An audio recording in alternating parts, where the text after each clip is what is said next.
And how's it going, everyone? And welcome to No Fun Allowed. On today's video, we have a very special guest, Blandco. Hello. Today, we are going to be talking about the brass tacks of D&D and all that accompanies it. So, to really kick things off here, Blandco, Wizards of the Coast handling their promotion of business is obviously a necessary evil in the world. They need to Yes. get their product out. They need to sell it to us. What? Yeah. Yeah. So go ahead and tell me about your ideas on this, and let's start going down the rabbit hole here. Things off. I love Wizards of the Coast. I think they've been doing a lot of really good stuff lately. But just because you like a company's product, just because you love a lot of the people involved with that company, there's no reason that you can't discuss some of the stranger things that are happening in their approach. And one of the biggest things I really want to talk about today is just some of their business handlings when it comes to, we're going to talk about this in particular a little bit later, but the weird way they're handling premium products and how they're allocating their social media and whatnot between, stuff that I would think would help the majority of the people interested in the hobby and stuff that seems really super specialized, and I don't quite understand why they're doing this. I mean, I can understand a lot of the stuff with the celebrities that they do. I think it's great that more celebrities are doing D&D. And I certainly can understand why, the whole social media thing, if there's somebody who's more popular and wants to get into the hobby, why they would reshare stuff like that. I completely understand that. But, we have to consider, who are they trying to help? And if we could skip directly to the product thing here, and in retrospect, I don't want to name the name, but okay. you have the sheet, so you know what I'm talking about. Yes. But let's just say that there is someone of note that decided to come out with a $500 product. Oh, yes. But it's extremely limited product that only 500 people can get. So, what does Wizards of the Coast do? They promote that heavily on all their social media, YouTube, Twitter, Facebook, everything. It's something that they heavily promote and talk about for a while. And it's just like, I really have to wonder who that is helping. Because at the end of the day, the vast majority of the customers of Wizards of the Coast for D&D are not going to be able to spend $500. And even if they wanted to, we're only talking about 500 consumers for this product. And it's just like, and people talk, well, I mean, there's other premium products that aren't $500 and aren't strictly unlimited, but that's not what they were promoting. They're literally promoting this one thing. And it just seems very strange to me that back in the Hasbro days, the big collectible thing was the colossal red dragon. Oh, yeah. And if you go back and you read the press release for that, that's almost apologetic about the price, which if adjusted for inflation, that's still well under $100 for a pretty premium product that is still highly sought by collectors today. And it was something that was more importantly affordable and not limited. They sold an awful lot of those things, and it was a big product, and serious people that are into the hobby could afford it. But, I mean, it wasn't out of the price range for people who are, might have just wanted it on their shelves, never were actually going to use it in a game of D&D. It was still there and affordable. And now with the premium products we're starting to get, it seems a little bit more niche. I don't know if you've seen like the $300 tower or some of the Wizards, not the WizKids stuff that's coming out seems kind of equally think it's really annoying because there was this sweet spot a couple years ago back when Dwarven Forge did their first Kickstarter. Mm-hmm. And there was a lot of products out there, and they were all aimed for people that were just starting to the hobby, or they were aimed for people that were trying to expand. And it's just like, now you have products that are literally creeping up the price range that are for a very, very few people. And in the long run, I mean, do you think this is going to help the hobby out at all, because I just don't see the point in it. To have something like a product like D&D, and then to use your social media and whatnot to promote very limited, very premier products like this. I definitely think that if they put a number on something saying it is limited, that automatically drives up its desirability purely based on the fact that it's, a limited time thing. So saying that there is 500 of this one product, then everyone's going to be like, exclusive? Oh, hey, I'm going to have something on my shelf that only, 500 people have. That's pretty cool. And it's that, and that's completely understandable, and that's worked before for businesses. And I certainly want to go after Wizards of the Coast and say that they can't do that. No. But it's not the limited thing. It's the price point plus the limited thing. Yes, that really is like it is a very egregious combination of 500 people can have this thing, and it's also $500. And most important of all, these things aren't typically things that you can use for the majority of D&D. These products in particular are typically limited to one campaign. And you obviously can do some DM foo and cross it over with other campaigns and stuff, but typically they are designed for one module, one campaign, that's it, end of story. And I was really tempted by the Ravenloft thing, which again is only for one module. But the price point is just so high, even though, obviously you can get it for below MSRP. I think it went down to like $65 on Amazon. Yes, Amazon actually had a fluke where it was $100, the revamped Curse of Strahd, and then they dropped it down to 60 for like a little bit of time, and a ton of people bought it, and then they realized, oh hey, we made a mistake, and then bumped up the price again. Yeah, so, Amazon prices are just bizarre. Like there was some really good stuff, for the regular books during Black Friday and whatnot. Well, but even that is just like, I don't know if I could justify it because it's not like enough stuff, Especially for a product that a lot of people have already delved into, Curse of Strahd in particular. That is a module that's been out for years, so a ton of DMs have already played through it. Players have played through it. It is hitting a new audience because D&D is exploding every single year. And they are trying to go back and say that they're trying to fix the problems in the modules, which is a good cause. Which is a very good cause, but it's just, if it had like just a small book associated with it. So you're getting like, more of it is one of the better books in terms of setting up Ravenloft so you can do your own thing. But reading the older Ravenloft books was actually much more helpful to me for setting up Ravenloft stuff than the 5e thing, because the 5e is very good as just a set thing. You run through it, and it's a set world, but the world building in it is a little less, considering some of the older books. Absolutely, and I'm sure you've seen these conversations, or if you haven't, Wizards of the Coast at one point used to sell a book every month or every 2 weeks, and that was a regular thing. They were selling books for campaign settings, they were setting modules themselves, and they were selling a ton of these. And then at some point they realized, hey, we've got a humongous catalog here, and people that join the community for the first time, they're not going to know where to start, they're not going to know what to do, and they're going to be daunted by that price tag. And 5th edition started off really well in that regard, where if you were a player, you only needed one book, that's it. And for a DM, you only needed, you didn't even need the DMG really, but, you just needed the single module and that's it.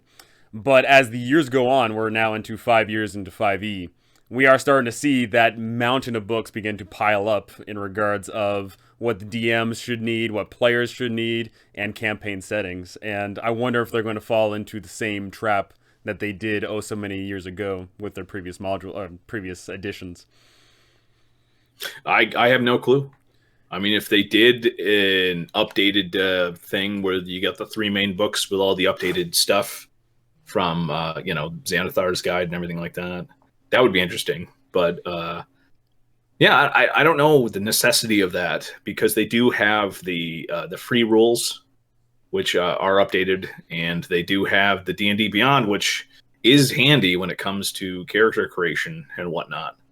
I don't really use it for anything besides character creation, but it is incredibly handy for that. Yeah, so going back on to, I guess, the business side of things here. So we just mentioned that, like, they're selling all these products to all these different people. So at the end of the day, who are they trying to help in regards of, are they trying to help the consumers by offering us a variety? Are they trying to help themselves by spreading their word? Are they trying to help these content creators that are spreading this around? I don't know. In regards to the $500 product, what did that company do? They immediately then went and did a product for Pathfinder, the direct competitor for Wizards of the Coast. So it's just like, in short term, I'm not sure if it literally came down to, oh, this business is partnered with WizKids. We like WizKids, so we'll promote this to do some cross promotion stuff.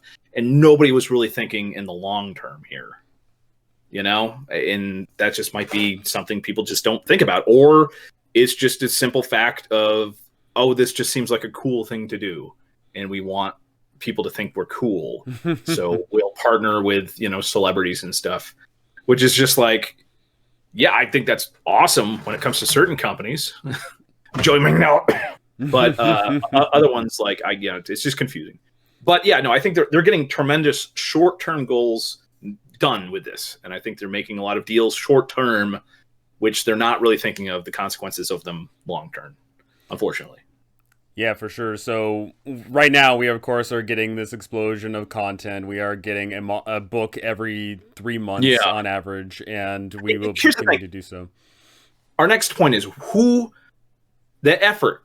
What are we going to see in the consumer base? And we're already seeing it. Yeah. Army Painter is coming out with a set, which basically does what pretty much every crafter has their own dungeon tile sets, and they've all figured out that XPS foam is like this incredibly cheap material that you can make things out of. And Army Painter is literally packaging up a set, which is maybe, legitimately, you could buy everything in that set for $25. Pretty good. And they're charging $100 for it. If you are already a crafter, you could easily buy the simple tools, the simple paints, and XPS foam. Unfortunately, now with the situation that we're in, maybe it's not as easy to go to the hardware store. Unfortunately, it's I don't know how to describe it, but yeah, that's what we're seeing now. We're seeing boutique, very premium items. And now what we're seeing is items that aren't so boutique, that aren't really premium, but they have a premium price tag attached to them. And that, that's where we're heading. That makes me consider, are they looking at the business practices of other big companies, and one of the biggest ones being Games Workshop? Games Workshop Absolutely sells not. No, this product was 100% designed from products, not products. This was designed specifically. Frankly, I'm just going to say it. Somebody looked at Black Magic Crafts videos, and they designed a product to sell that system. This is basically, nobody else really had, besides him and Wylock, I think nobody else really had a dungeon tile system like this. And so they literally saw that idea, and they're making it into a product. So this isn't even really taking advantage of Games Workshop, which again, I think has done some very different cool things lately with their pricing system, which was out of control before. But no, they're literally seeing what people are doing online, and they're like, okay, how can we get the absolute most amount of money from that? And it really sinks, you can get XPS dollar store foam for $1 where I live. And it sucks that somebody new to the hobby might think that this is some sort of cost-effective thing when it's really not. Absolutely. It sucks because, more often than not, most people aren't going to be looking this stuff up. Most people are going to take everything at face value. And yeah, this is a product that it's in big box that they're going to see in the store, and they're going to see the really nice pictures on the box. And they're like, they don't understand that some professional Danish guy spent a lot of time making those things. That's one of the things I don't like about their announcement for that product and their commercials. Are like, oh, this can be done within minutes. And it's just like, no. Minutes asterisk. You don't show that in the video. And the images, which I'm assuming are going to be the images on the physical box, they're already the images that you're shown on the store. If you go to armypainter.com and you look at the pre-order on the store, they're showing those images. I'm telling you right now, that Danish dude, who is a dude who's older than me, who has been painting for like 20 years, he did not paint those items within minutes. That was like hours of work by a professional painter to make it look like that. Absolutely. So my thing is, I think it might be incredibly disappointed if somebody's first foray into crafting is going to be buying this thing and then quickly finding out that they will not be able to, maybe you'll get some wonder kid who will be able to make it as nice as it is on the box. But the vast majority of people, it's just they're not going to be able to make it look as nice as it is on the box, especially if they're not used to working in that material and whatnot. Yeah, for sure. Do you think that there is a market for them to be releasing their own how-to tutorials and all that as well, or do you think that should be left? Yeah, I mean, they already do that. Army Painter has videos where they show how-to painting and stuff, which are good videos. They don't get much play because I think there's just there's people on YouTube that are much better at that. Yeah. So I don't know how much they can compete on that, but like again, for this specific product, they show in the video and they show the guy making the stuff. And what Dwarven Forge did and what they should do is they actually had just a bunch of schlubs come in and show them how to paint the dungeon tiles.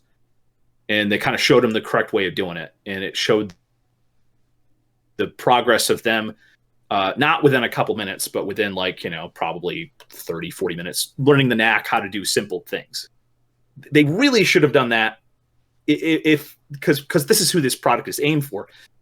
I mean, I would have to say this either is beginners or people that are lazy and don't want to go and buy the stuff, or people that are in areas where they cannot get XPS foam.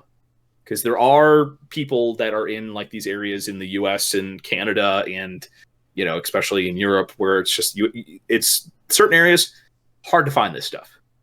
In most places, you can buy it for super cheap at a hardware store and whatnot. So, but original question forgotten. Well, it's more along the lines of we are seeing that at the base level, to some degree, but is the paywall going to rise too high? Paywall absolutely going to rise. And we're going to go right into our next thing, monetization of the hobby. Is there anything you want to say first off before I start ranting about this? Well, first off, I mean, that's why we're here, to hear you ranting. I mean, yeah, that's what we paid to see. No, this is a polite conversation. Much more yelling when I get into a ranting mood. So. Fair enough. So the monetization of the hobby is, at the end of the day, every single hobby in the entire world costs money. If you like riding jet skis, that costs money. If you like doing up a car, that costs money. If you enjoy the sports ball, that costs money.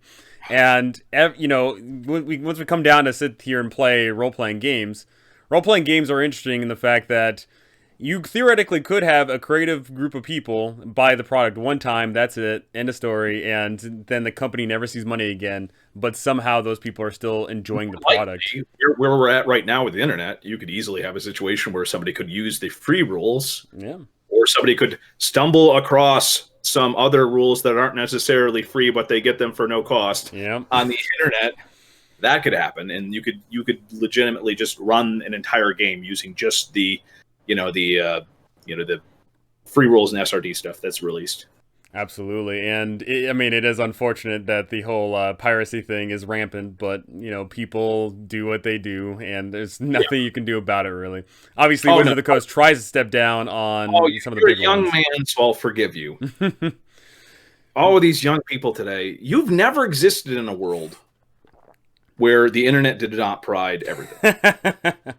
And I'm afraid in your lifetime, you are going to come into a very harsh reality break. Right now, we are still living in the wild west of the internet. Everything is dirt cheap.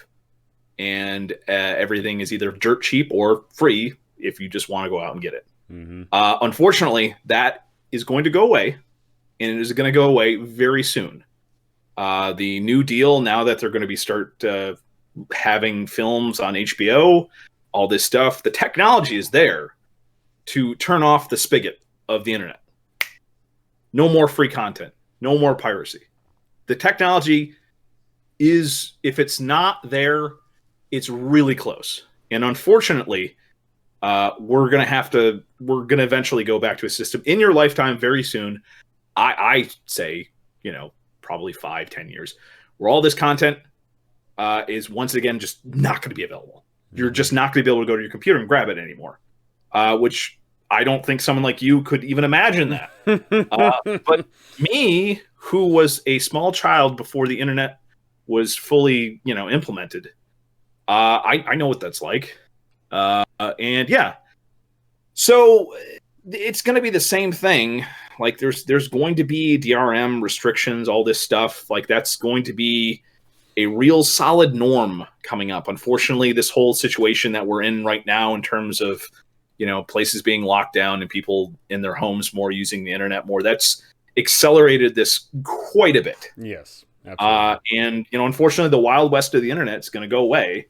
And, the whole idea of people being able to get anything they want, it's unfortunately, it's why public libraries and places like that, places like the Internet Archive and everything like that's why those places are very, very important and much more important than anybody would think, because, the idea is now, well, why would you need any kind of public access to anything? Everything's free on the internet. Well, Netflix used to be $8 a couple of years ago, and it had everything. Mm-hmm. It literally had everything. Now we have Netflix, we have Google Play Store, we have Disney Plus, we have Hulu, we have all the major CBS, Fox are coming out with monthly fees. Peacock. After a while, the vast majority of people are not going to be able to afford these, and the companies are going to realize, much like D&D, they're going to look at the short term and it's like, oh, well, we'll just charge, $300 a month for this service. And some people will pay for it, and we'll be able to make our money very easily that way. And we won't have to actually provide as much content. So streaming stuff, I mean, people are paying like what, $30 for a digital movie ticket now, I think it is, around there. That's just going to keep on going up. And the way it's working now, like, unfortunately, it's going to be going back to the thing of like the vast majority of people are not going to be able to afford all this streaming goodness, which, yeah. It's weird because, at the end of the day, businesses have to make money, because if a business doesn't make money, they're no longer a business. But at the same time, it's so hard to point where the threshold is, where it is profitable or you're starting to drive people away. And I hope that we don't get to that point, but I foresee if someone decides, hey, I like money, I want to raise, let's go ahead and jack up the price here. It's wonky right now. I mean, certain companies are making money hand over fist, and they're still taking the opportunity to cut staffing. And they're, unfortunately, the way it's driven now, there's not that many companies that do that. But let's try to steer this back to D&D, monetization and the hobby. Specifically donations and live streams. We're talking about how you fund something. I mean, how do you fund something like a live stream? Yeah, absolutely. So live streaming in particular, D&D, every once in a while they keep on like showing off, oh yeah, we have, X many number of people streaming D&D, and it's streaming this many number of hours, it's getting this many views. They show that off actively, that so many people are getting into this more and more. And if you check on Twitch or YouTube Live right now, there is a ton of people streaming. And of course, with that, there is going to be people that are, getting a lot of money from it, right? Yeah, I was really disappointed in I think the first major one that I noticed with, I don't, donations is fine. I'm fine with donations. However, donations specifically that affect the gameplay of a board game is a really weird topic for me. And the first one that I noticed was actually Penny Arcade, the C team, where people could donate to directly affect the game. Absolutely, like, charging $5. Oh, hey, a green slime appears. $5. Oh, hey, that person gets inspiration, kind of thing. Yeah, yeah. I It mean, they had it a thing where like literally they had specific powers in the game which were triggered by, and it seems, boy, that's very annoying. And the thing that I noticed too is that started happening with a bunch of entrepreneurs who were like, I'm not going to say the name of the channel, but one of the better D&D animation channels. I got on their Discord, and it's a very nice Discord. But in the looking for play group for a while now, I looked, and it's just like, oh, like this is just a bunch of people trying to get kids to play in streamed games, which are specifically set up for donation-based gameplay and refer your friend to watch this stream and get something. Yeah, And it's just like I did that not. I don't know. Have you ever seen anything like that? Am I the only person? no. That's happened all around. Whether that be, I remember there was one show that had a rotating cast of air quote celebrities, influencers, whatever the case may be, and there was a system in that where paying into it changed. Yeah, but more specifically on the level I'm talking about, where specifically going after new players and trying to get people to play in the game in a system that where donations and whatnot benefit you as a player. Like, have you ever seen that? Yeah, like for sure. Yeah, that's definitely happening a little bit here and there. People want to get people in because you get more people in, and specifically if they're young, and you can you can influence them to spread the word and all of that. And it's weird because I would hate for that to be like someone's first experience with D&D. That makes me feel real bad. That's the thing. So I harp on this a lot, but what does D&D mean to you? Because I promise you ask 10 different people what D&D means to them, you're going to get 12 different answers, right? Some people think that D&D is about hacking and slashing with your friends, drinking beer and pizza, and eating pizza, I guess, right? And then for some people, it might be the point where we get to D&D is a show that you put on for people, and I really don't want that to be the social norm of D&D is a show versus a group dynamic, group effort thing. Yeah, it's weird. I talked to Jennifer Kretschmer, who is she's an actor, and she does a lot of like live streaming shows. And she talked to me briefly about monetization and live streams. And her point was that it was bad because sometimes it puts like a focus on a player and like, kind of negative, unwanted attention to. And yeah, I never even thought of that aspect of it. And it's just like, it just seems like a really bad idea overall. Yeah, I mean, a per example, that being like someone donates $5. Oh, hey, I really like that one character. And I think that what that's saying is that one person should keep doing what they're doing to be rewarded. And then more importantly, it's telling all the other people, oh man, I should start acting like them because they're bringing in money and they're obviously getting the crowd's favor and all that. It's a very slippery and, in my opinion, slimy slope. Yeah. So yeah, live streaming for sure is definitely hitting this weird, not pay to win aspect. But I think you are actively live streaming to get money, and I think it's gone back a little bit to a more of a traditional model for most of the games that I've seen, where it's just like the game is the game. And you are, donating stuff because you're watching the game, but I've seen less things where it directly influences the game. I've seen more successful shows where people are just playing the game they're going to play regardless if it was being live streamed, and then people are, donating not to directly influence it. So that's been good. I have seen less, and I really wish people maybe took their Discord just really moderate your Discord a little bit more, so these like grifters maybe don't just flood the thing on popular channels just with these games that were directly asking for money and promotion. Absolutely. There's definitely a place for that.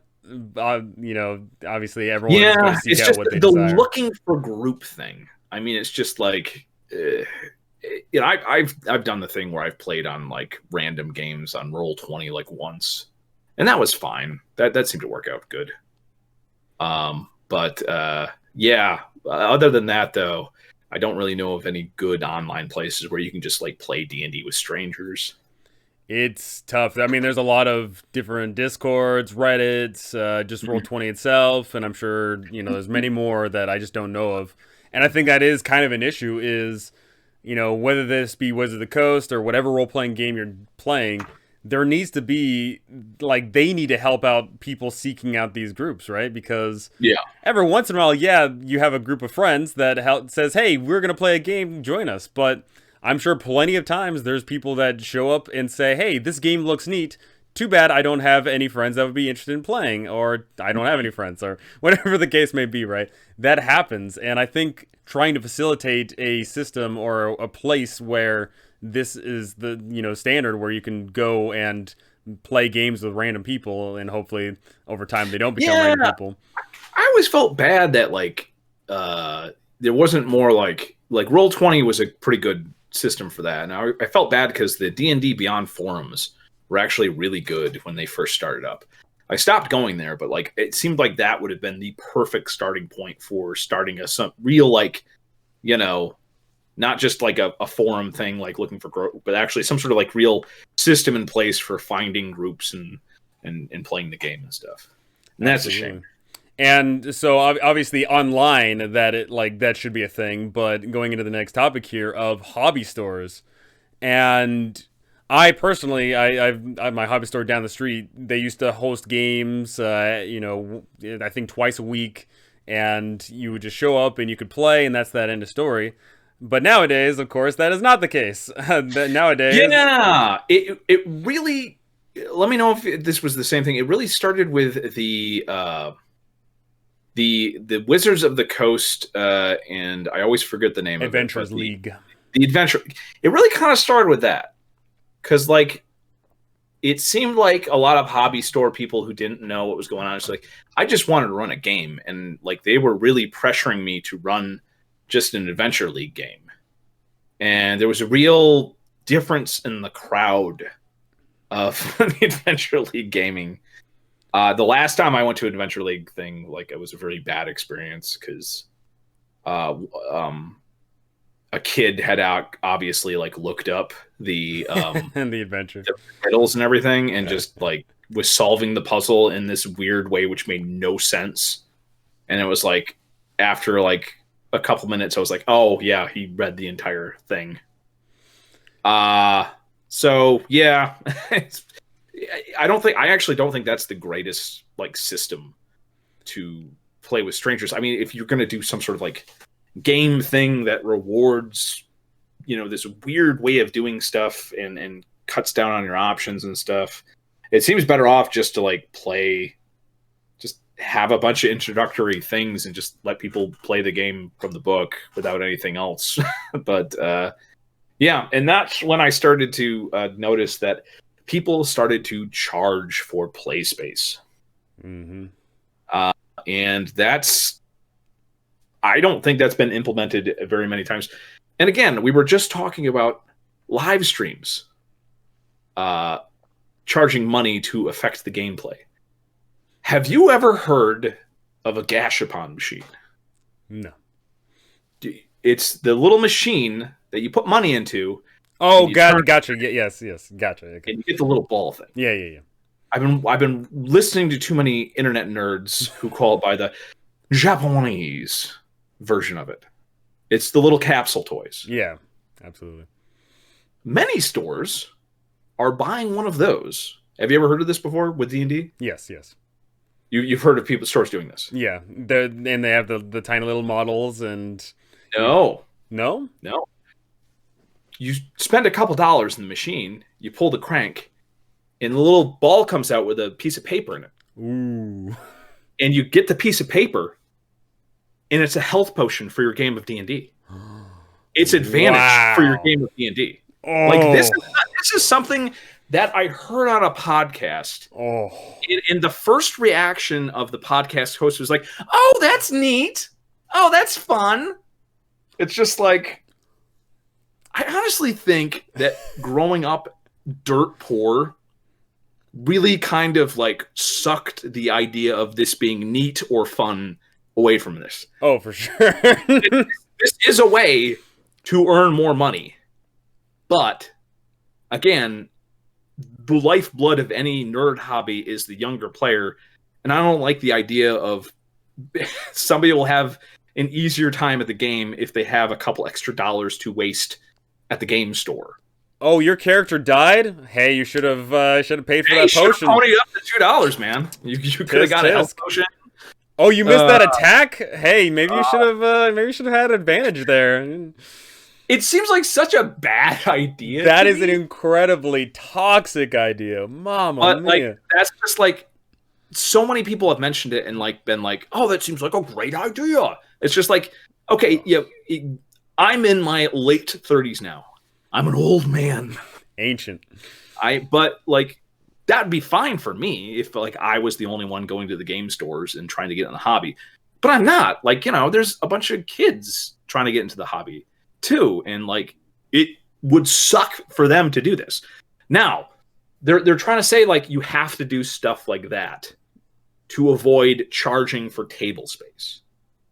And it's just like, I just don't know. I think if your business model for a store is selling stuff and you can't provide at least like one night a week for people to play like D&D or something like that, then I think your business model is off. If you have to wring all the money out of like people to the point. Yeah, I mean, do you have anything else to say before I get into the story of my local place? Yeah. I mean, so in regards of that, right? So typically for a lot of places, they will say, hey, it is $5, a session to show up, and, this is a once a week thing. So for the adults, that's perfectly fine to pony that up. And for the kids, the kids sit there and explain to mom and dad or whoever, hey, they're just charging $5 a month, $5 a session. That's it. And then that's way more acceptable. But if the kid has to show up and say, hey, oh, my character really needs help. You need to give me $3, and then it's going to evolve into $6 and then to $9. Yeah. That's so grimy. Oh my goodness. Yeah. I mean, so in regards of, before we go on to the game store stuff, there's literally legislation going on because of good old fashioned, what was it? Star Wars Battlefront, right? Yeah, EA. Because that EA, literally was doing gambling for kids. And I really hope we don't go down the line of, hobby stores starting gambling for kids, because that sounds terrible. Yeah, and that's a very good connection to make. So, I mean, there's a couple, I think $5 for a game for, if you want to use the table for a couple hours, I think $5, even if it's $5 per player, I think that's completely reasonable. Yeah, I mean, it's either $5 for 4 hours of playing or $20 for a shitty movie that you're gonna watch, right? The local store is really kind of screwed up because the one store really messed up in terms of they put the table space in. They basically gave the table space to this group, and the group supposedly had open spaces, but they really didn't. Yeah. Because the group has their own tables and stuff, and they dominate the game space, and there's no space for anybody. Like, I mean, I went there, I tried to set it up with them. The conversation was weird, but they claimed that there would be people. And because I started to notice, like, because they had their own online forms and stuff for signing up tables, I was basically told by the organizer of the group that, I didn't have to do anything else. I just had to get the table and then players would come. Nobody was signing up for my game. And like, I didn't advertise in meetup.com or anything like that because I assumed, no. So I did this whole thing, realized too late that like yeah, this is an insular group. It's just a set group of people that come there every night, and there's no new people in that group at all. So I went there and I got a table, and there was nobody there for my game except for one person who last minute I said, "Oh, could you please come? That way, if there's another person, I can actually run a game." Huge disappointment. One of the only times that like I could have easily set up a meetup.com thing and people would have showed up. But because I listened to this weird group thing, and it's just like, it's weird because like, here's the thing. Those guys have already bought their board games. They're going to go in there. They're going to buy like food, drinks, maybe. They're going to buy new products as they come out. But you're not going to get any new players who are going to buy maybe like, a couple of the books or, a couple of the other things and make big purchases. If you have an insular group like that that's not really friendly to people trying to play in the game, like, because they had 0 spots because the system that they set up is like, oh, if you're a member of the group and you're a regular, you're at the top of the list. If you're a new player, there's no room at the table for you. Like they've literally dominated. So you have a system now where that game store is thinking that's a good system, but like they're only going to get like a small amount of money from these people dominating the game space. And they're going to get no new people in there that might then use that store as a place to buy stuff on a regular basis. And especially new players who need to buy all the stuff, Yeah. And that is a terrible practice to have of, oh, do we keep the people that we know are going to buy this stuff on a semi-consistent basis? Or do we try and bring new people in? I personally think bringing in new people is great, but obviously not everyone agrees. Yeah, and then there's the pro gamer store that opened up near me that I never heard about, and I literally drove by one time. This would have been like last year sometime. And I talked to him about their system. It's like, number one, the place smelled like a barn. And I come from northern New York, where the barns are not well kept. And barns do not smell good. No. And this place smelled like a barn. And like he was talking to me about the fees for like the table thing. And it's just like, if you're talking about a group of 4 people, is over $100. Oh. And then extra fees on top of that if you want to go buy alcoholic drinks from the liquor store and bring them in the store and drink them. They have a separate fee. You have a bring your own beer charge? Yeah. Jeez, so again, it's just like, it seems like really weird. And they're trying to do like a side business with like 3D printing and stuff. And it's just like, guys, you can get like professional 3D printing done online. I don't know why you think you're going to be able to fund your hobby like this. I mean, time will tell if they can or not, right? I'm shocked. I think they're still open. Because during the free RPG day, I was considering maybe going out. I decided not to, obviously. But apparently they're still open. So they have a customer base that is able to support them. But I don't know how long. Again, that seemed like one of those stores where somebody who just wanted to try to make their hobby their job, which is just like, at some point you can, but if you're running a business, it has to be a business first. Mm-hmm. And you can't have any of this nonsense. So yeah, so that's the places in my store. And then of course is the good store, the store that's still in business, that I know is doing very well, where they just, they don't charge. They have different days of the week where people can go. If there's tournaments and stuff, then you have to pay for that. But I think they still have a free weekly thing where like D&D can be played on this night and you can go ahead and do it. And then the local comic book place was doing the whole thing where they were trying to get D&D stuff together, but that just kind of fell apart and I never heard back from them. One of those places where people like to talk about what's going on and waste money and not actually get anything going. Absolutely. It's tough kicking stuff off like that, because once again, because there is no group finder natively, right? Like you have to go out there and actively search for it, and it's tough orchestrating that whole thing. It's tough getting people in the door, but once they're there, hopefully they're loyal. Yeah. Do you want to go right into Kickstarter campaigns? Yeah, so obviously one of the biggest things that's popping off is we're seeing a renaissance of the D&D Kickstarter world of so many people are doing so many crazy things, whether this be individual modules or campaign settings or whatever, Mhm. and Kickstarter is popping off. Miniatures.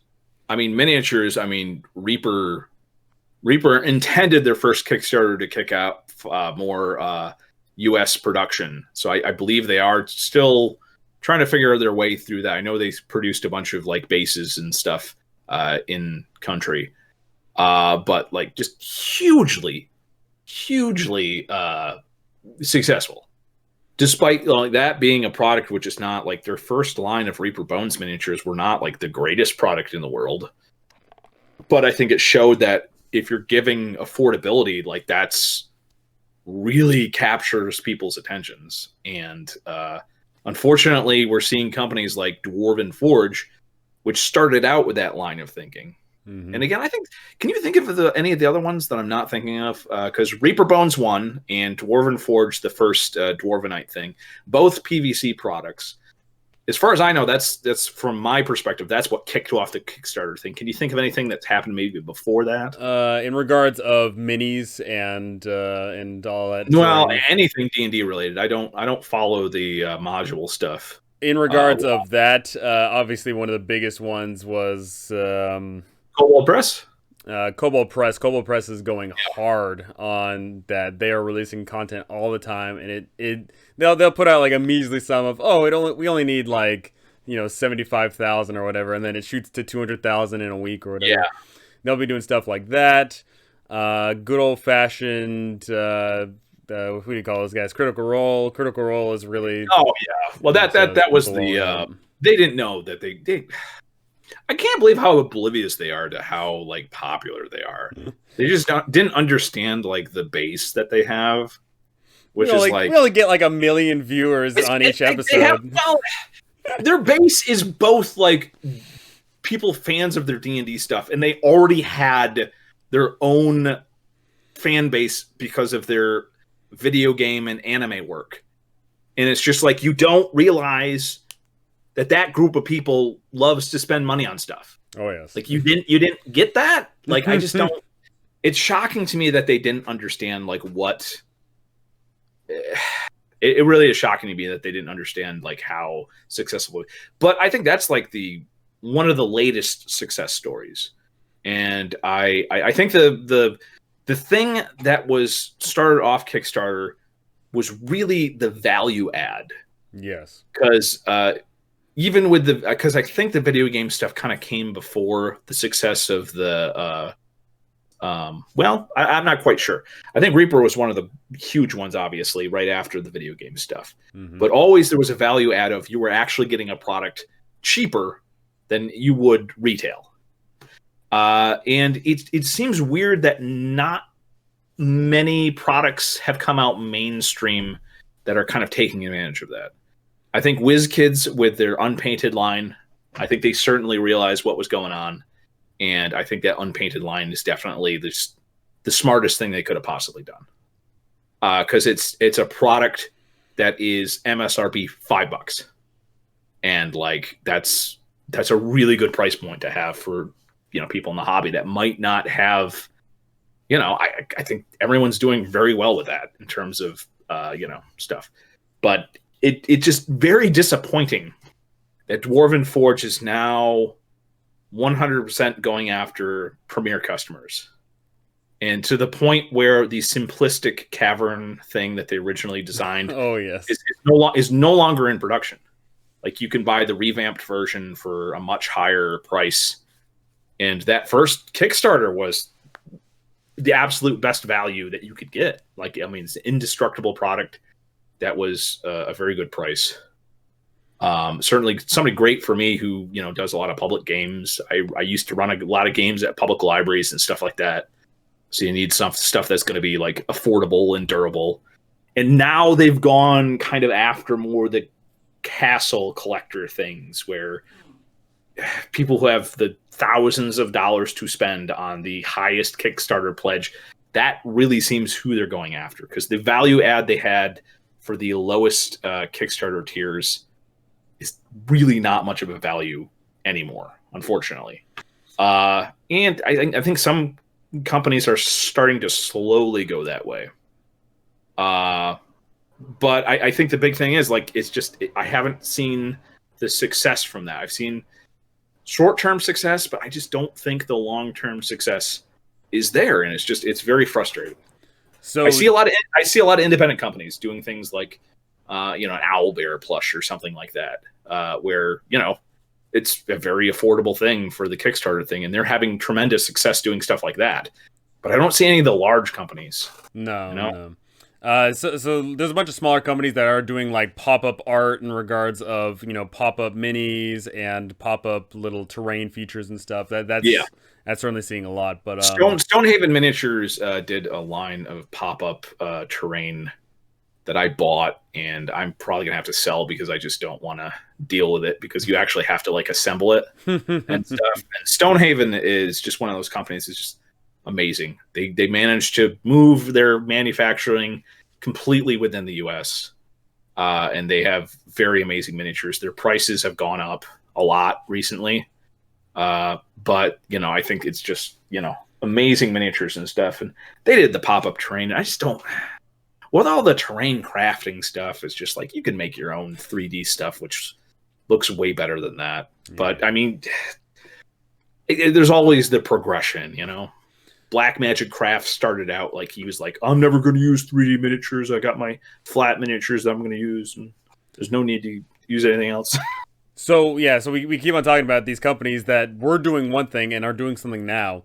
Do you think that is because in the beginning they're just trying to lure people in and underselling their product? No, or do you think it's because I think they had a very good idea, and they had a stable game plan, and I think they just get greedy. I think they start doing vanity projects. I think they just start looking very closely in the short term, and they just get greedy, and they lose track of like what made their business successful in the first place. And unfortunately they keep on going after the more premium thing. And I think that certainly in the short term makes a lot of business sense. But I don't think it's a natural transition. I think that certain people have had a lot of luck, and once that luck is kind of running out, then it's terrible to see a company that you love all of a sudden start peddling their product in regards of doing more things, making it more expensive. And as you mentioned earlier, there was some products that started off great but then got cheaper, like in regards of the actual product itself was cheaper, and quality anyway. And that sucks. It sucks to see the things that we love get worse and worse. But it's weird. Is there any way? Company, what the weirdest company is with that is WizKids, because when they first started getting into the thing, their first line of Pathfinder miniatures were amazing, like amazing. Like their first set of iconic heroes were like literally some of the nicest pre-painted miniatures out there. And then it's always a roller coaster with them. I just opened up their latest thing, and it's just like, some of the miniatures in there are amazingly nice. They're almost, I think the Hasbro stuff was good with like consistency. A lot of people claim that the Hasbro stuff is they're indestructible, and they're at a certain level of quality that looks fine from 3 feet away. And then with the WizKids stuff, it's just like some of the sets are just like, they seemed rushed. The concept art seemed to be like, the person was just taking a look at a 2D image in the bestiary and just going with that, and they don't design something that's actually going to look good as a 3D model. And just a lot of those sets, it's a real shame, because some of the sets are really amazing, and other of the sets are a mixed bag, and some of the sets are just like, I wouldn't recommend people buy them. And it's annoying. But I understand the whole thing behind the blind box stuff. completely understand it. It's how they have to make their money. But I don't know if it's maybe slowing down production, or maybe considering what the successful models are and what the people did to do that, and the materials and whatnot. The materials in general too, because I love the Hasbro material because you can drop a miniature on the floor, step on it, it's not going to break. And then the WizKids ones, some of them you drop on the floor and they will shatter into 10 pieces.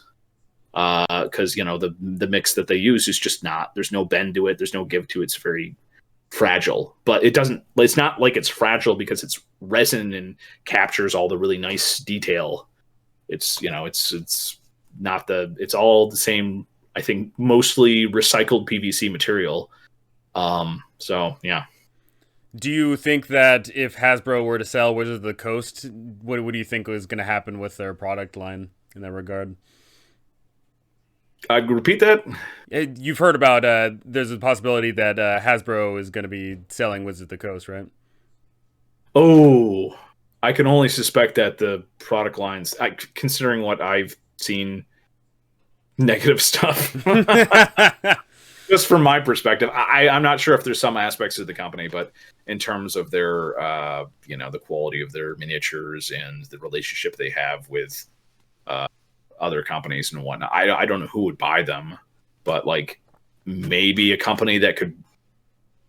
I don't know. I am out of the loop on this one, so I'm not sure. But as of the time of this recording, there is nothing affirmative yet. But it is floating around the rumor mill that Hasbro is looking to sell Wizards of the Coast, which that could be a big deal, and will definitely shake up.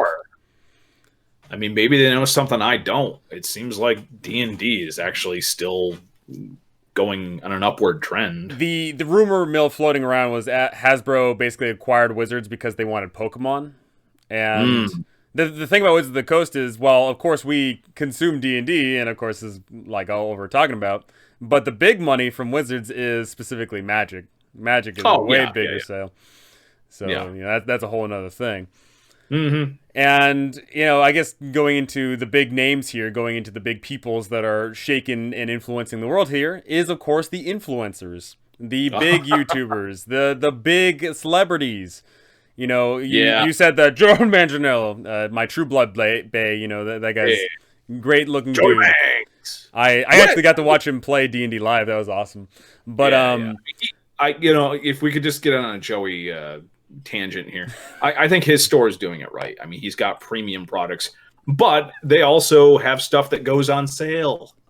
What? Sale? So sale price. A schmuck like me can actually afford a very nice t-shirt.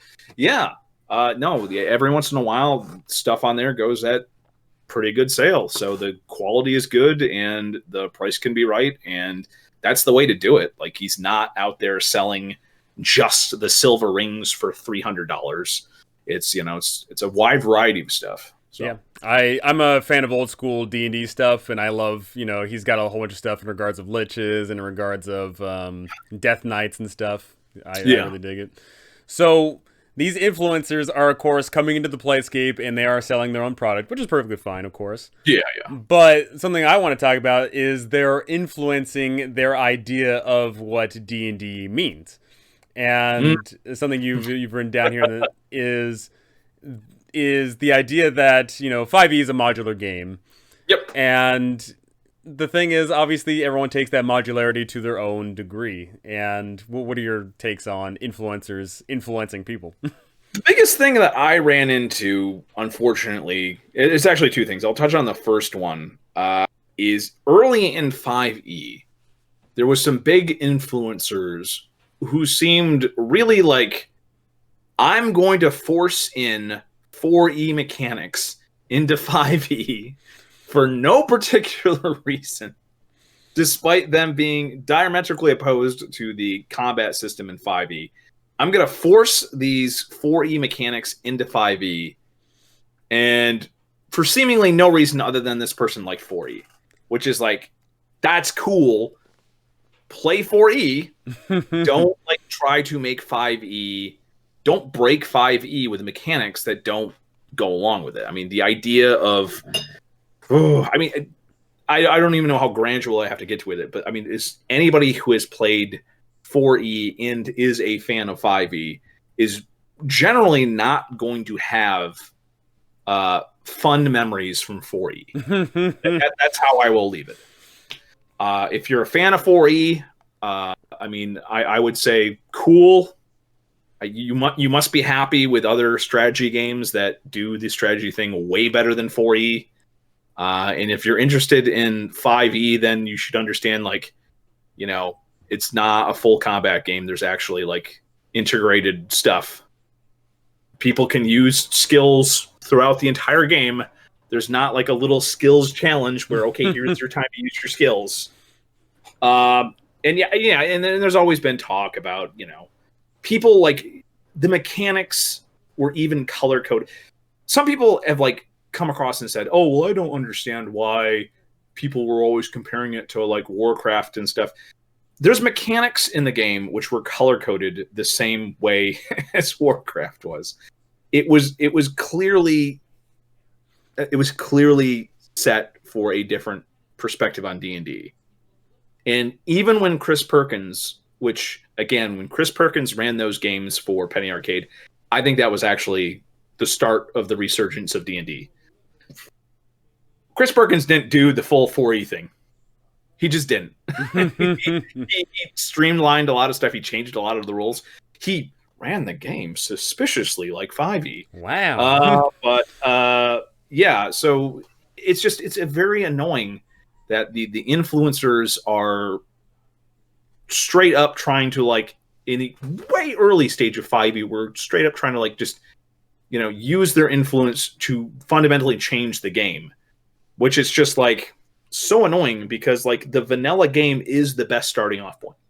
And I've always said, please play the vanilla game, play it for at least like 3 hours until you get a handle on it, and then you can go about changing stuff if you like.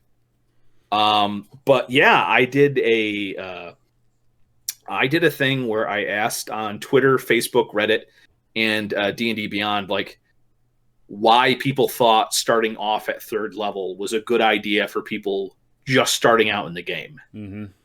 And it's just like, and obviously I knew people were doing that because of influencers, because people are like, okay, we're going to start, because everyone for some reason for a couple of years was starting off at 3rd level. They weren't playing the game at lower level at all. And that started to become like the norm. Luckily, we've gone back so far that people are like, oh, we need level 0 games now. Yeah, no, the level 0 game is actually level 1 through 3. Like, that's what that's for. But like, people, I think that's the level 0 stuff. I think is a little bit of an overcorrection, which I'm fine with. I'd rather have people do the level 0 thing. But I think that's a little overcorrection because, again, on all these D&D hotspots, like, there was just so many like weird reasons why, like, you had to start off at level 3. And like, even though I phrased the question and I put forth the question, including the caveat of like, for new players, and it's just like nobody had a good answer. They were only thinking of their cool epic build, and it's just like, yep. I have to start out as an Eldritch Knight. It makes no sense for me to start my D&D character out if I don't have magic, and I have to start out as an Eldritch Knight who can do magic. That definitely comes into the idea of, does the character come before the stats, or do the stats come before the characters? Thing. And that's a big old topic right there. Yeah, and it's just like, I think I replied to that guy's like, how is a brand new to D&D supposed to understand what an Eldritch Knight is? Then people were talking, it's like, oh, level 1 through 2, levels 1 and 2 is like, it's just too easy for your character to die. And it's just like, well, I actually think vanilla D&D is kind of like, there's a couple things in the book which lead me to believe that, like, that is on purpose to try to get people to understand, like, how, like, quick and brutal the combat is supposed to be. Because, a thing about, like, specialized way to play the game and whatnot is not the best way to introduce new characters. not new characters, new players. I remember when I started off in D&D, like many people, I created a barbarian, and I was 100% just going to go for the frenzied barbarian thing. But then as I went slowly through the game and we were encountering different stuff, I realized like, oh, it'd be really cool if my character could speak to animals. And it's just like, oh, I'm going to do the totem barbarian thing at level 3. If I had started off at level 3, like you have to pick then. Yep. And it's just like, I would have never picked the totem barbarian. But even that short little bit of gameplay from level 1 to getting to 3, like I realized just like, oh, it'd be cool if my character could do this. And that's just like in a broad sense of like what you want your character to be. I like the idea of starting off with nobodies that aren't heroes or whatever. And over the course of the campaign, the people that they meet, the things that they do are the things that influence what class they become and what subclass they become. I like that emergent style of gameplay a lot more than, okay, you guys just want to be badasses? We'll start off at level 10. And I love the two things. I love the cartoon where the guy is like, my backstory is that I killed a black dragon and stuff. And then the next panel is like, he was killed by goblins. Exactly, right. I think a lot of people try to start off as epic badasses, but you should never start off as an epic badass. And the next thing is like, I'm going to be doing a bunch of rambling in an upcoming video where I'm talking about Ginny D got a lot of flack for playing the game wrong. Did you watch this video? I didn't watch it in its entirety because I didn't want to entertain that idea, of course. But yeah, weirdly enough, like I think she was trying to like take the flack away from the idea by she was basically saying like she was playing an unoptimized character, which is like 100% fine because her game was roleplay based. Yes, and it's just like even if it wasn't, she's not doing anything wrong. Because she's literally using the rules in the book to build a character. But she's not doing it in the super optimized way. Which is like, you know, you have to pick the right character for the game that you are playing. So, you know, you can't... I mean, I like to run games that are just, you know, a hybrid between gameplay and roleplay somewhere in the center. So I like to have, you know, characters in my game that are... you know, decent at what they do, but my game has enough leeway with creative solutions where, you know, you don't have to fully optimize your character for my game, and you can have a character who, you know, does stuff based on, you know, role play reasons or whatnot. I'm a good enough DM. I hope that I'll be able to switch things around and, you know, on the fly, be able to adjust as needed. Absolutely. There's also this idea of, specifically, I guess, with these pre-made modules of, do you make the campaign for the characters and the group, or do the group influence, you know, the game in a way? Yeah, I'm trying to. I always try to. When I'm running games for my Discord, my players are falling into the trap of saying it's like, okay, we need another character to play fighter. The idea of we need insert whatever here, right? Yeah, it's just like, guys, I keep on telling people it's not the game I'm running. You don't need to do the thing where it's just like, if you don't have a cleric, that is fine. There are many things in the game where you can adjust that. It talks about that in the book, you know? And that is very polarizing for people that are new, because if you get a new person that joins the group and they have an idea, they have a concept, they have a vision, and then soon as they sit down, someone at the table says, "Oh, hey, we need a healer." Like, oh god, yeah, that's the worst. You don't need that. No, you do not need a healer, especially in 5th edition. Don't need. Yeah, 5th edition. No, the combat is so quick and bloody that, like, you know, many configurations of even if you are going by the vanilla rules and not attempting to, you know, adjust to your specific thing, any number of combinations of classes will work fine. You don't specifically need that healer, you know.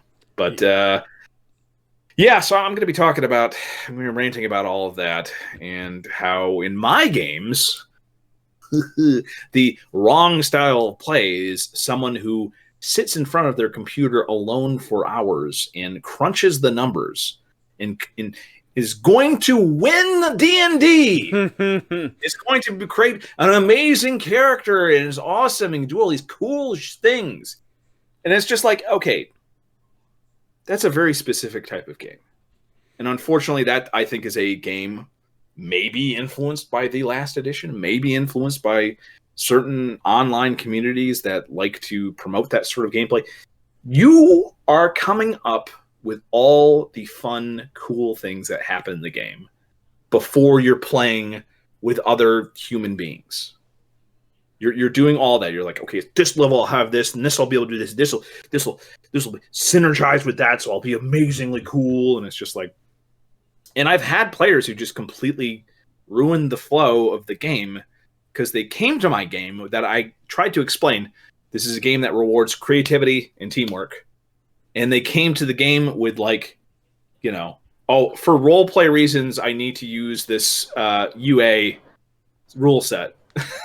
And UA is a very odd design philosophy of... the last time it happened, it literally is like, I'm not going to let people use UA rules anymore. Because this person like basically seemed very reasonable. Oh, I just want to do this for role play reasons because it's really cool. And it's not out officially yet. It'd be really cool if I could play this character. And he just came to this table with this UA alternate rule like monstrosity. And it's just like... Munchkin. He was a munchkin. Well, it's not just min-maxing, but just like literally like finding all the broken stuff in the UA thing. This was for the... this is for the Warforged. Was this thing. And like, doing this thing where like literally Warforged could just walk, like just do physical activity and just never stop. Yeah, man. And it's just like he mixed that with some of the alternative rules and feats for like strength and stuff. And it's just like, it was very much not fun. And it wasn't a good fit for my game. And he's literally like stopping people from like doing like cool stuff with their character to say, no, I can just do this. No, we don't need horses. I can just pull the wagon forever. My character can pull the wagon forever because the rules say I can pull the wagon forever. And it's just like, yeah, cool. Like you're a robot. You're a robot, a Warforged mystical thing. And yes, the rules in the UA say you can pull the wagon forever. However, like that, you're interrupting other people who are trying to do something cool with the horses and whatnot. But you got to be cool with your character because you can do this because this was all planned out ahead of time at your computer where you were doing your spreadsheet and making sure this happened. Oddly enough, after playtesting, the Warforged can do none of these things. So it's just, that was the end of UA for me. But I don't know if there's any influencers. I think that's an individual thing. I don't know of that many influencers who are...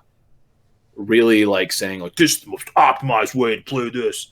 Like I'm sure there's some out there, but I don't think that's really influencing people as much as the bigger ones that are doing the more weird thing of like, always start your game at level 3, which was a past thing. And, I don't know. Can you think of anything right now that's kind of an annoying thing? Here's the most annoying thing that influencers are doing that is permeating throughout the entirety of the D&D community. A lot of people think you need to have 100-session campaign. Screw that.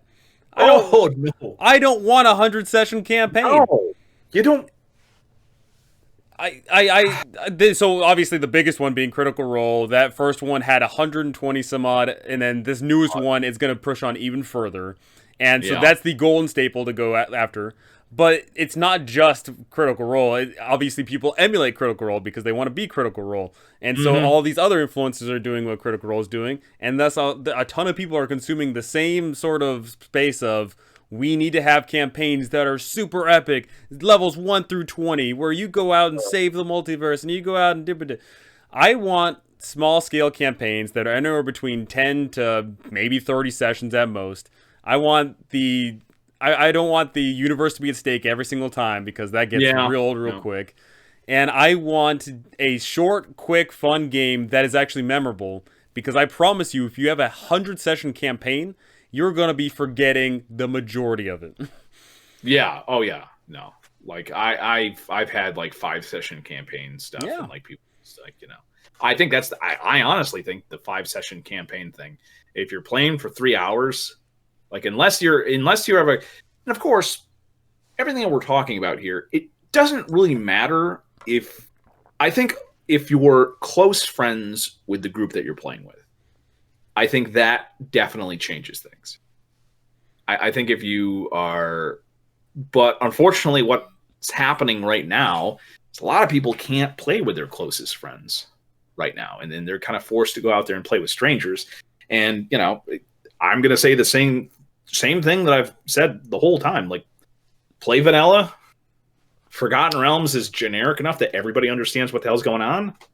And, just start the game off at level 1. And then if you want to change things around, wait until you've played a couple hours with this group to find out what's going on.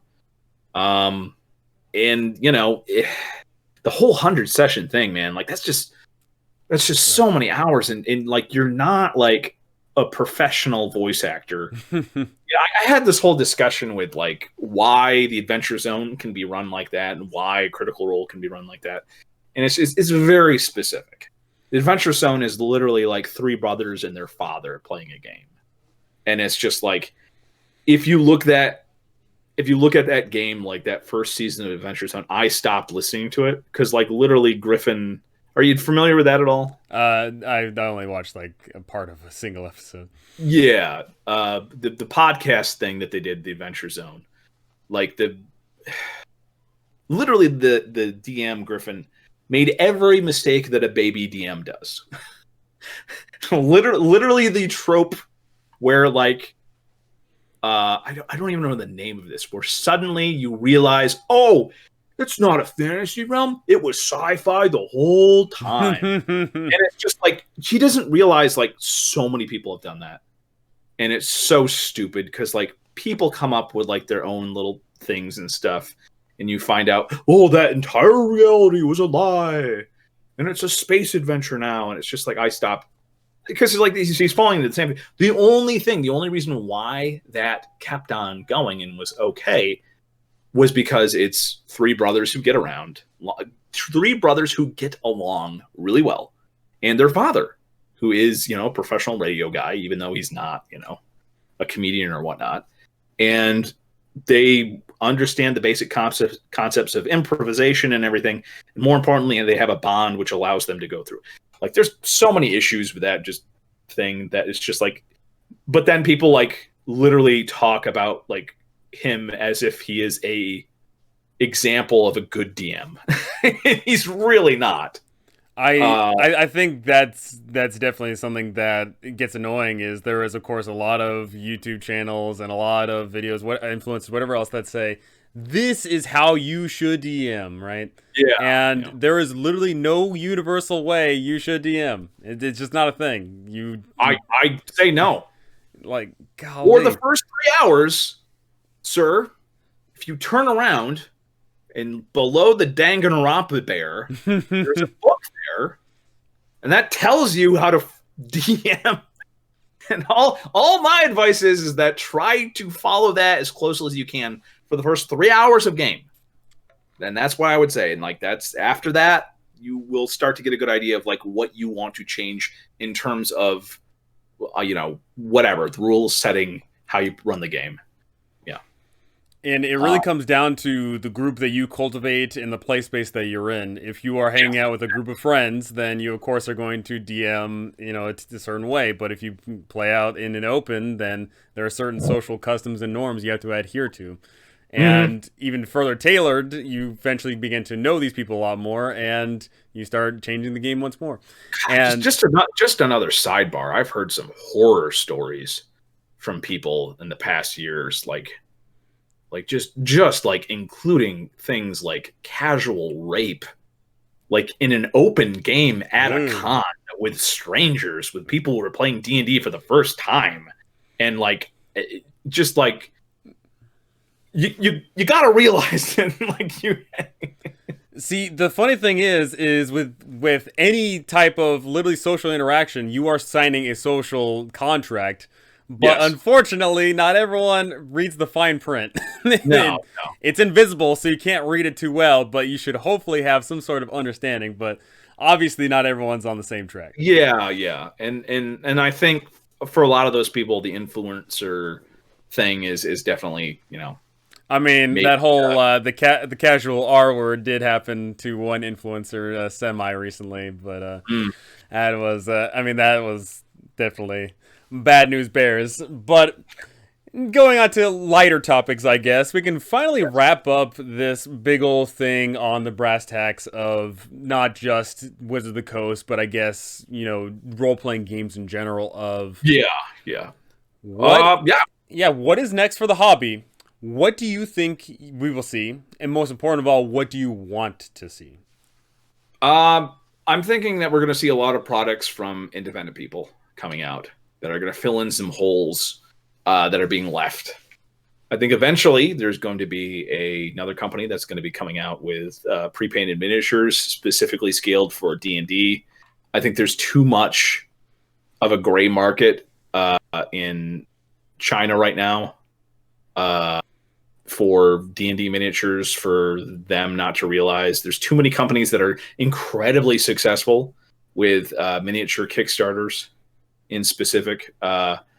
And it's all been unpainted stuff. And there's been a couple companies here and there that have tried to do the thing. I think the only one that came close to the old Hasbro level of quality was Dungeon Crawler Miniatures, which unfortunately was a smaller company, which was just way too early, unfortunately. Yeah. And Reaper Miniatures did have a pre-painted line back in the day, which was really nice in terms of the bigger monsters, at least.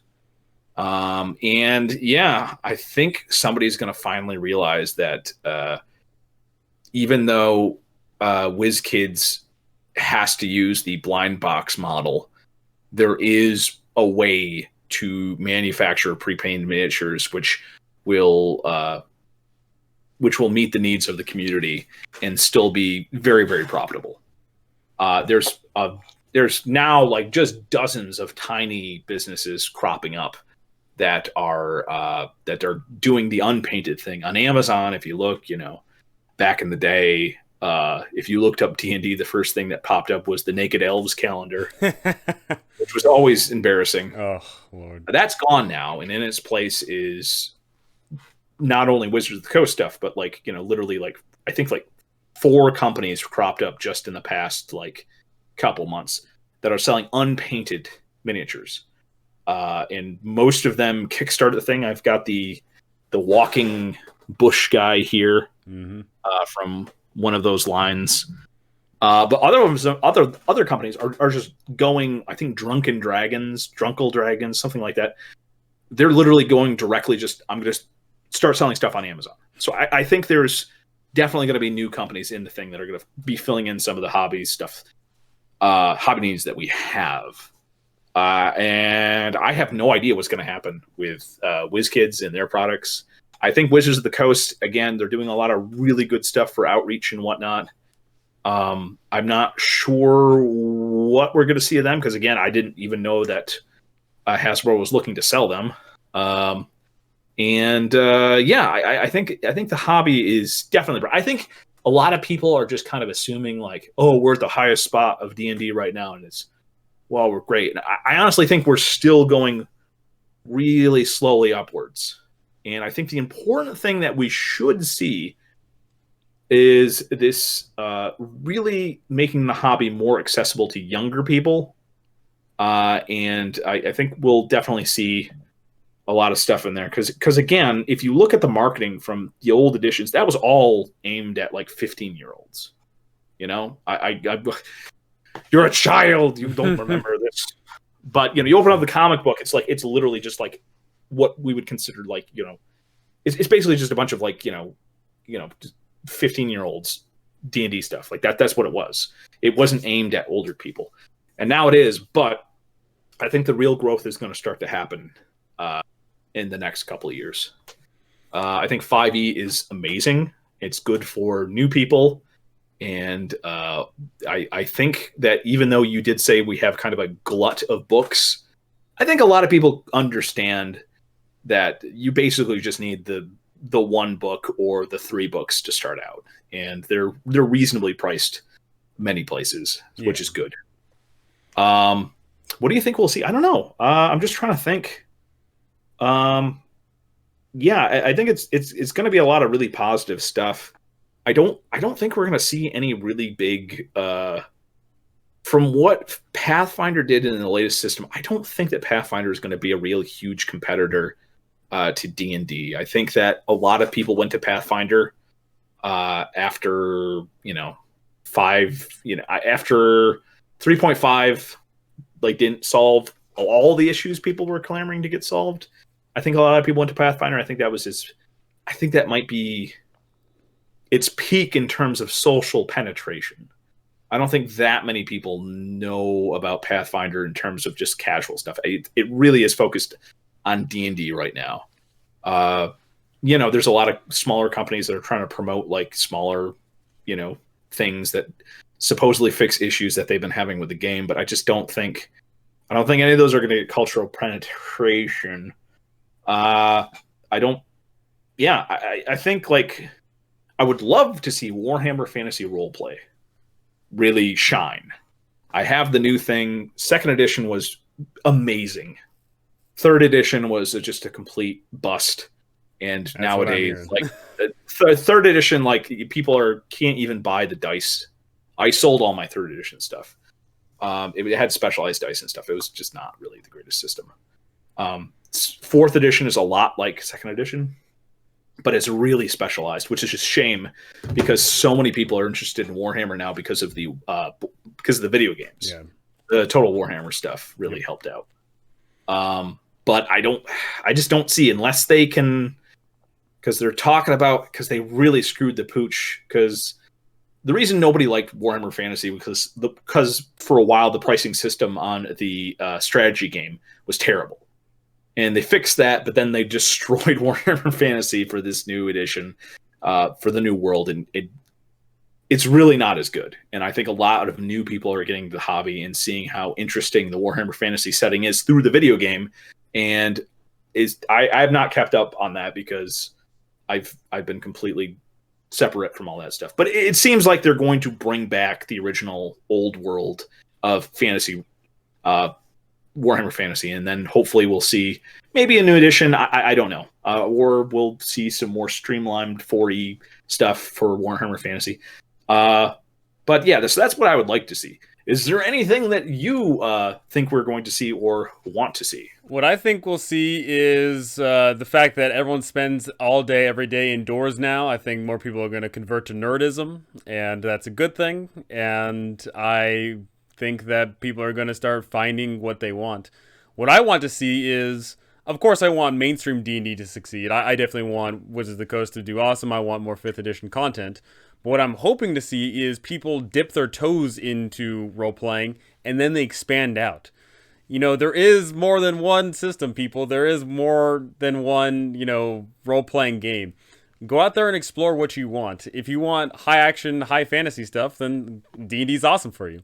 But if you want something more realistic, or not realistic, but you want realism and horror and stuff, go to Call of Cthulhu. And if you want... Oh, yeah, Call of Cthulhu, that's a huge resurgence in that. Yeah, absolutely. I always forget about that. Yeah, I want people to explore because people forget about these things or they're not advertised, and it sucks. I want there to be more crossover. Like it doesn't need to be, oh, you're D&D, well, I'm Pathfinder, so I'm better. I don't want that. I want people to rejoice in the renaissance of nerding games that we are in right now. I want that. Yeah. Media is definitely a thing, because I didn't know anything about Call of Cthulhu, especially the new edition, until I listened to some podcasts of people doing actual plays of it, and that was very interesting. Absolutely. I want people to start getting into what they actually want, whether that be the high fantasy, the low fantasy, the sci-fi, the horror, the whatever the case may be. One of my favorite things are zines. I like, anywhere between 1 to 10 page little, game systems where you play a one-shot in. I love that kind of stuff. Mm-hmm. And I just want more people to explore around and not just settle on the first thing that they see. And I think that'll definitely happen because, once again, more people are spending all day doing nothing but standing in front of their computer all day. So yeah, hopefully something sadly, I think a lot of people are kind of trapped in their social media bubbles where people are always trapped. Especially a lot of older people they just use Facebook and that's it. And they don't They don't access the internet through like anything else, which is a shame. But, you know, I think this whole thing hopefully will allow people to do different things. I certainly am trying to collaborate more, even though, you know, the whole D&D thing with me, like I've only started to do that in earnest on my channel for like a couple of years now. And it's much different. It's a much different sphere than the video game stuff that I did earlier. So it's something new and interesting, and hopefully more people follow my example now. And while they're in the computer, just kind of fall into this and, you know, get interested in what's going on. Yeah, and there's more places than ever now to, you know, find out about stuff, and, you know, to various places. Yeah, whether that be your social bubble or if you're a YouTuber, your YouTuber bubble, whatever the case may be, explore around and find what you want. Don't stick to one thing, because sticking to one thing is gonna suck. Yeah. So yeah, I think that is gonna do it for us today. So thank you so much, Blandco. Go ahead and sell yourself. What you got cooking here? All right. Well, I am going to be working on several videos on my channel, Blandco on YouTube. It's the word bland and then CO. And there's going to be a nice little thing that pops up above you. There's going to be links in the description below. Yeah, sure. And I'm doing a variety of stuff right now on my channel. I think mostly it's been reviews of cheap miniatures and crafting. Unfortunately, the craft store situation, not craft store, the thrift store situation near me. So I've had to change up my content a little bit. I've been doing a little bit more just, you know, talking to the camera about, you know, recent D&D stuff. And I've been doing a little bit more crafting. And I'm still doing some unboxings and whatnot. So lots of exciting new content over on my channel. And yeah, I am going to be hopefully trying to do more stuff with, you know, just trying to reach out more, get my Discord up and whatnot. So hopefully I'll be able to be doing some live streams and whatnot like that. So yeah, I don't know. Alrighty. Well, that is going to do it for us today. Thank you so much, Blandco. Thank you all so much for watching. This was a blast, and I can't wait to do more, because talking with everybody is just fantastic. It's a great way to, and once again, don't talk to your own bubble, you know, interact. It's social. Yeah, I mean, you start to get a little bit weird if you're stuck in your place alone for a while. Absolutely. Luckily, I have, you know. Yeah, not all of us are alone. Not all of us are alone. So, yeah, that is going to do it for this one, though. Thank you all so much for watching, and I cannot wait to see you all in the next one.